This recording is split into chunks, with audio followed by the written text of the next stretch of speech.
ವಿಶ್ವದ ಅತ್ಯಂತ ಬಲಾಢ್ಯ ಪ್ರಜಾಪ್ರಭುತ್ವ ರಾಷ್ಟ್ರಗಳಲ್ಲಿ ಭಾರತ ದೇಶವು ಕೂಡ ಒಂದು. ಈ ಬಲಾಢ್ಯ ಪ್ರಜಾಪ್ರಭುತ್ವ ಹೊಂದಲಿಕ್ಕೆ ಮೂಲ ಕಾರಣ ಭಾರತದ ಸಂವಿಧಾನ ಅಂತಕ್ಕಂಥದ್ದು ನಿಮ್ಮೆಲ್ಲರಿಗೆ ಗೊತ್ತಿರತಕ್ಕಂಥ ವಿಚಾರ.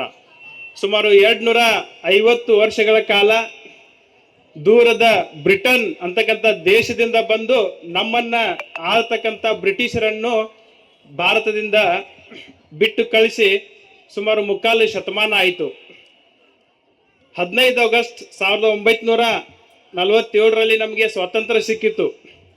ಈ ಸ್ವಾತಂತ್ರ್ಯ ಸೇನೆಯ ಮುಂದಾಳತ್ವವನ್ನು ವಹಿಸಿರ್ತಕ್ಕಂಥ ಮಹಾತ್ಮ ಗಾಂಧೀಜಿಯವರು ಸ್ವಾತಂತ್ರ್ಯ ಅಂದ್ರೆ ಏನು ಅಂತಕ್ಕಂಥದಕ್ಕೆ ಒಂದು ಡೆಫಿನೇಷನ್ ಅನ್ನ ಕೊಟ್ಟಿದ್ರು. ಸ್ವಾತಂತ್ರ್ಯ ಅಂದ್ರೆ ಕೇವಲ ಬ್ರಿಟಿಷರು ನಮ್ಮನ್ನು ಬಿಟ್ಟು ಹೋದರೆ ಸ್ವಾತಂತ್ರ್ಯ ಅಲ್ಲ. ಯಾವತ್ತು ನಮ್ಮ ದೇಶದ ಯಾವುದೇ ಮೂಲೆಯಲ್ಲಿ ಮಧ್ಯರಾತ್ರಿಯಲ್ಲಿ ಒಂಟಿ ಹೆಣ್ಣು ಮಕ್ಕಳು ಒಬ್ಬಂಟಿಯಾಗಿ ತಿರುಗಾಡ್ಲಿಕ್ಕಂತ ವಾತಾವರಣ ನಿರ್ಮಾಣ ಆಗ್ತದೋ ಅದು ನಿಜವಾದ ಮಾತನ್ನ ಅವರು ಹೇಳಿದ್ರು.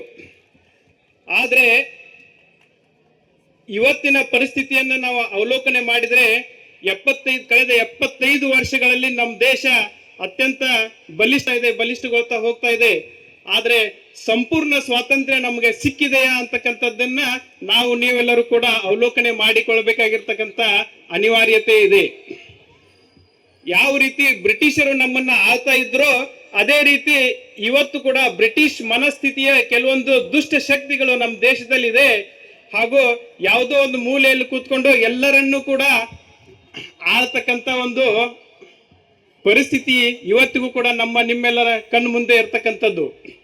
ಆ ಒಂದು ದಾಸ್ಯ ಪದ್ಧತಿಯನ್ನ, ಗುಲಾಮಗಿರಿಯ ಮನಸ್ಥಿತಿಯಿಂದ ನಾವು ಹೊರಗೆ ಬರಬೇಕು ಅಂತಕ್ಕಂಥ ಪ್ರತಿಜ್ಞೆಯನ್ನು ಇವತ್ತು ಮಾಡೋಣ ಅಂತಕ್ಕಂಥದ್ದನ್ನ ನಾನು ತಮ್ಮೆಲ್ಲರಲ್ಲಿ ವಿನಂತಿಸಿಕೊಳ್ಳುತ್ತಾ 1930ನೇ ಇಸ್ವಿಯಲ್ಲಿ 26 ಜನವರಿಯಂದು ಜವಾಹರ್ಲಾಲ್ ನೆಹರೂರವರ ಒಂದು ಅಧ್ಯಕ್ಷತೆಯಲ್ಲಿ ನಡೆದಿರ್ತಕ್ಕಂಥ ಸ್ವಾತಂತ್ರ್ಯ ಹೋರಾಟದ ಸಭೆಯಲ್ಲಿ ನಿರ್ಣಯ ಮಾಡಿರ್ತಕ್ಕಂಥದ್ದು ಈ ದೇಶಕ್ಕೆ ಕೇವಲ ಬ್ರಿಟಿಷರನ್ನು ಬಿಟ್ಟು ಓಡಿಸೋದು ಮಾತ್ರವಲ್ಲ, ಈ ದೇಶಕ್ಕೆ ಸಂಪೂರ್ಣ ಸ್ವರಾಜ್ಯವನ್ನು ನೀಡಬೇಕು, ಈ ಗುಲಾಮಗಿರಿ ಮನಸ್ಥಿತಿಯಿಂದ ಮುಕ್ತಿ ಸಿಗಬೇಕು ಅಂತಕ್ಕಂಥ ಮಾತನ್ನ ಅವ್ರು ಹೇಳಿದ್ರು.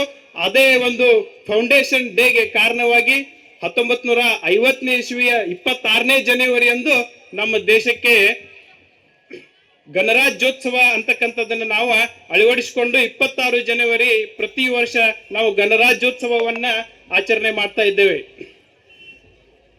ಈ ದೇಶಕ್ಕೆ ಸಾಕಷ್ಟು ಜನ ಸ್ವಾತಂತ್ರ್ಯ ಪೂರ್ವದಲ್ಲಿ ಕೊಡುಗೆ ಕೊಟ್ಟಿರ್ತಕ್ಕಂಥದ್ದು ನಿಮ್ಮೆಲ್ಲರ ಕಣ್ಣು ಮುಂದಿದೆ. ಸ್ವಾತಂತ್ರ್ಯ ನಂತರದಲ್ಲೂ ಕೂಡ ಸಾಕಷ್ಟು ದೇಶವಾಸಿಗಳು ನಮ್ಮ ದೇಶದ ಅಭಿವೃದ್ಧಿಯಲ್ಲಿ ಭಾಗವಹಿಸಿದ್ದಾರೆ, ಸಾಕಷ್ಟು ಕೊಡುಗೆಗಳನ್ನ ಕೊಟ್ಟಿದ್ದಾರೆ. ಆ ಒಂದು ಕೊಡುಗೆಗಳಲ್ಲಿ ಅಲ್ಪ ಪ್ರಮಾಣದ ಕೊಡುಗೆಗಳನ್ನ ನೀವು ಸಹ ಕೊಟ್ಟಿದ್ದೇವೆ. ದೇಶಕ್ಕೆ ಕೊಡುಗೆ ಕೊಡ್ತಕ್ಕಂಥದ್ದು ಅಂತ ಹೇಳಿದ್ರೆ ನಾವು ಜಮ್ಮು ಕಾಶ್ಮೀರ್ನ ಬಾರ್ಡರ್ ನಲ್ಲಿ ಹೋಗ್ಬಿಟ್ಟು ಯುದ್ಧ ಮಾಡೋದಲ್ಲ, ಅಸ್ಸಾಂ ಅರುಣಾಚಲ್ ಪ್ರದೇಶದಲ್ಲಿ ಬಾರ್ಡರ್ ಹೋಗಿ ಯುದ್ಧ ಮಾಡ್ಬೇಕಂತ ಅಲ್ಲ.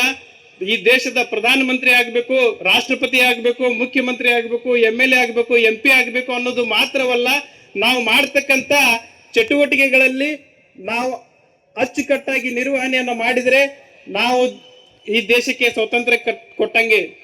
12ನೇ ಶತಮಾನದಲ್ಲಿ ಬಸವಣ್ಣನವರು ಹೇಳಿದ್ರು ಕಾಯಕವೇ ಕೈಲಾಸ ಅಂತಕ್ಕಂಥದ್ದನ್ನ. ಕಾಯಕವನ್ನೇ ನಾವು ಸಂಪೂರ್ಣ ಅಚ್ಚುಕಟ್ಟಾಗಿ ಶ್ರದ್ಧಾ ಭಕ್ತಿಯಿಂದ, ಪ್ರಾಮಾಣಿಕತೆಯಿಂದ, ನಿಷ್ಠೆಯಿಂದ, ನೈತಿಕತೆಯನ್ನ ಒಳಗೊಂಡಿರ್ತಕ್ಕಂಥ ಕಾರ್ಯವನ್ನ, ನಮ್ಮ ಸೇವೆಯನ್ನ ನಾವು ಸಲ್ಲಿಸಿದಲ್ಲಿ ಈ ದೇಶಕ್ಕೆ ಕೊಟ್ಟಂತ ಅದು ಕೂಡ ಒಂದು ಪ್ರಕಾರದ ಕೊಡುಗೆ ಅಂತಕ್ಕಂಥದ್ದು ಮಾತನ್ನ ನಾನು ಹೇಳಬಯಸುತ್ತಾ ಈ ಒಂದು ಅದ್ಭುತ ಕಾರ್ಯಕ್ರಮಕ್ಕೆ ಸಾಕ್ಷಿಯಾಗಿರ್ತಕ್ಕಂಥ ಈ ಧ್ವಜಾರೋಹಣ ಕಾರ್ಯಕ್ರಮವನ್ನು ನೆರವೇರಿಸಿಕೊಟ್ಟಿರ್ತಕ್ಕಂಥ ತಾಲೂಕಿನ ದಂಡಾಧಿಕಾರಿಗಳಾಗಿರ್ತಕ್ಕಂಥ ಶ್ರೀ ಶೈಲೇಶ್ ಪರಮಾನಂದ್ ಅವರೇ,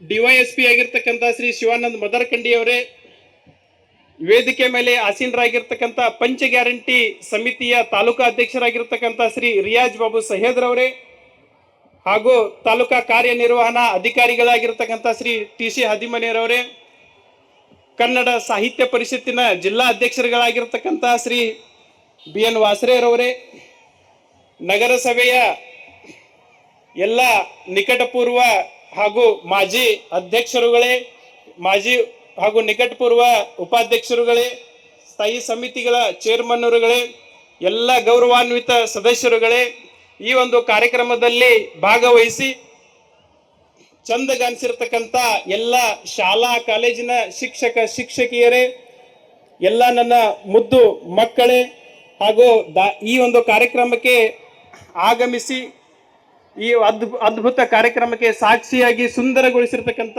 ದಾಂಡೇಲಿ ನಗರದ ಸಮಸ್ತ ಸಾರ್ವಜನಿಕರೇ, ನನ್ನ ಪತ್ರಿಕಾ ಮಿತ್ರರೇ, ಹಾಗೂ ಅವರಿವರು ಎನ್ನದೇ ಪ್ರತಿಯೊಬ್ಬರಿಗೂ ಸಹ, ಹಾಗೂ ವಿಶೇಷವಾಗಿ ಎಲ್ಲ ಸರ್ಕಾರಿ ಶಾಲಾ ಕಾಲೇಜಿನ ಸರ್ಕಾರಿ ವಿವಿಧ ಇಲಾಖೆಗಳ ಅಧಿಕಾರಿ ಮಿತ್ರರೇ, ಸಿಬ್ಬಂದಿ ವರ್ಗದವರೇ, ಹಾಗೂ ಮುಖ್ಯವಾಗಿ ಈ ದಾಂಡೇಲಿ ಹಳಿಯಾಳ್ ಜೋಯಿಡಾ ವಿಧಾನಸಭಾ ಮತಕ್ಷೇತ್ರದ ಜನಪ್ರಿಯ ಶಾಸಕರು, ದಾಂಡೇಲಿ ನಗರದ ಅಭಿವೃದ್ಧಿಯ ಹರಿಕಾರರು ಆಗಿರ್ತಕ್ಕಂಥ, ಈಗ ತಾನೇ ತಮ್ಮ ಶುಭ ಸಂದೇಶವನ್ನ ಸಾರಿರ್ತಕ್ಕಂಥ ಸನ್ಮಾನ್ಯ ಶಾಸಕರಾದ ಶ್ರೀ ಅರವಿಂದ್ ದೇಶಪಾಂಡೆರವರೇ, ಅವರಿವರೆನ್ನದೇ ಈ ನಮ್ಮ ದೇಶದ ಅಭಿವೃದ್ಧಿಯಲ್ಲಿ ಪಾಲ್ಗೊಂಡಿರ್ತಕ್ಕಂಥ ತಮ್ಮೆಲ್ಲರಿಗೂ ಕೂಡ ಈ ಒಂದು ಕಾರ್ಯಕ್ರಮವನ್ನು ಅದ್ಭುತವಾಗಿ ನೆರವೇರಿಸಿಕೊಟ್ಟಿರ್ತಕ್ಕಂಥ ಈ ಕಾರ್ಯಕ್ರಮಕ್ಕೆ ಸಾಕ್ಷಿಯಾಗಿರ್ತಕ್ಕಂಥ ತಮ್ಮೆಲ್ಲರಿಗೂ ಕೂಡ ವಂದನೆಗಳನ್ನ ಹೇಳ್ತಾ ನನ್ನ ಎರಡು ಮಾತುಗಳನ್ನು ಮುಗಿಸ್ತೇನೆ. ಧನ್ಯವಾದಗಳು.